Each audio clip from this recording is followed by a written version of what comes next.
Only 3 minutes में करूंगा topic clear. GSTR 3बी report को देखने के लिए दोस्तों आपको यहाँ से डिस्प्ले मोर रिपोर्ट्स में जाना होगा, फिर जाना होगा जीएसटी रिपोर्ट में, और फिर यहाँ से आप जाइए जीएसटीआर 3बी में। तो आप जीएसटीआर 3बी रिपोर्ट में आ जाएंगे, अल्ट के साथ F2 प्रेस करिए। जिस भी पीरियड का आप जीएसटीआर 3बी यहाँ पर देखने के लिए आए वो पीरियड आप इस जगह पर कर दीजिए। जैसे कि यहाँ पर मैंने दिसंबर 2023 का पीरियड कर दिया, तो दिसंबर 2023 की जीएसटीआर 3बी रिपोर्ट हमारे सामने इस तरह से आ गई। अब इसको क्या है दोस्तों कि ये जो जीएसटीआर 3बी रिपोर्ट तैयार हुई है मैंने तैयार नहीं की है, ये हमारे द्वारा की गई वाउचर एंट्रीज के आधार पर ऑटोमेटिक तैयार होती है। इसको समझ लेते हैं। टोटल वाउचर्स में देखेंगे तो यहाँ पर 52 हो रहा है, इसका मतलब 52 एंट्री मैंने इस पीरियड के अंतर्गत की है। इंक्लूड इन रिटर्न्स में 46 हो रहा है, इसका मतलब 46 एंट्री ऐसी थी जो कि हमारी जीएसटीआर 3बी रिटर्न से रिलेटेड थी, इसलिए जीएसटीआर 3बी रिपोर्ट में इनको शामिल किया गया, इनका डेटा शामिल किया गया है। Not relevant in this return में 6 हो रहा है, यानी 6 एंट्री ऐसी थी जो कि हमारी इस रिटर्न से रिलेटेड नहीं थी, तो उनको इसमें शामिल नहीं किया गया है। अनसर्टेन ट्रांजैक्शन में 0 हो रहा है, यहाँ पर यदि 300 होता तो इसका मतलब वो 3 एंट्री में आपने कोई गलती की है, तो यहीं से आप सिलेक्ट करके एंटर प्रेस कीजिए। उन 3 एंट्रियों में जो आपने गलती की उनको सही कीजिए, तभी आपका उन 3 एंट्रियों का डेटा इसमें शामिल हो पाएगा। तो यहाँ पर हर समय 0 होना चाहिए, तभी आपकी जीएसटीआर 3बी रिपोर्ट सही मानी जाएगी। अब यहाँ पर जो भी हमने एंट्री की है उन एंट्री से रिलेटेड यहाँ पर जानकारी आ रही है, और अलग अलग टेबल के अंतर्गत हमारी जानकारी हमको शो हो रही है। सबसे पहले 3.1 आउटवर्ड सप्लाईज की ये टेबल होती है, जिसमें कि आपने जो भी सेल की है उस सेल पर जो भी जीएसटी टैक्स कलेक्ट किया है ग्राहक से, उसकी जानकारी दोस्तों इसमें होती है। इसका 3.2 टेबल है, तो यहाँ पर आपने कोई इस तरह की एंट्री की है कि अपनी स्टेट से बाहर के अनरजिस्टर्ड पर्सन या कंपोजिशन टैक्सेबल पर्सन को जो आपने सेल की है उसकी जानकारी आपकी इस टेबल में आ जाएगी। और जो 3.1 टेबल में उसी में से निकलकर ये आती है, अलग से ये जानकारी नहीं होती है दोस्तों 3.2 टेबल की।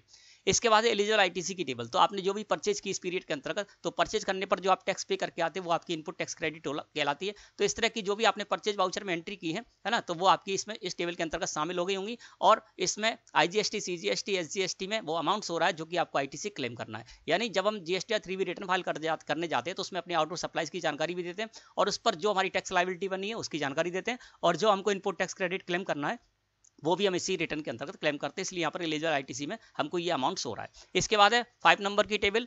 यहाँ पर दोस्तों value of exempt, nil rated and non GST inward supply, तो आपने कोई ऐसी परचेज की है जो कि एग्जाम्प्ट है, निल रेटेड या नॉन जीएसटी परचेज आपने की है, तो वो आपको इस टेबल के अंतर्गत दिखाई देगी। इसके अलावा ये जो टेबल है यहाँ पर इनके कुछ उपभाग भी हैं। तो 3.1 टेबल को मैंने सिलेक्ट करके एंटर प्रेस किया, तो ABCDE ये इसके उपभाग है। तो आपने जो भी एंट्रीज की होंगी, जो भी टोटल आपने 3.1 टेबल के अंतर्गत सप्लाई की है, वो यहाँ पर बाइफॉर्गेट हो जाएगी अलग अलग टेबल के अंतर्गत, है ना। इसी तरह 3.2 टेबल को सिलेक्ट करके एंटर प्रेस करेंगे, तो जो हमने अनरजिस्टर्ड पर्सन या कंपोजिशन टैक्सेबल पर्सन अपने स्टेट से बाहर के हैं उनको सेल की थी, तो वो इसमें शामिल हुई है। तो यहाँ पर भी दोस्तों अलग अलग टेबल के अंतर्गत उपभाग है, उनमें आपकी ये जानकारी आपको मिल जाएगी। एलिजिबल आईटीसी को सिलेक्ट करके एंटर प्रेस करेंगे, तो यहाँ पर एलिजिबल आईटीसी के अंतर्गत देखेंगे तो इंपोर्ट ऑफ गुड्स से import of services, inward supply liable to reverse charge, inward supply from ISD, इसके अंतर्गत यदि आपकी कोई आईटीसी बन रही तो अलग अलग टेबल में आपको दिखाई देगी।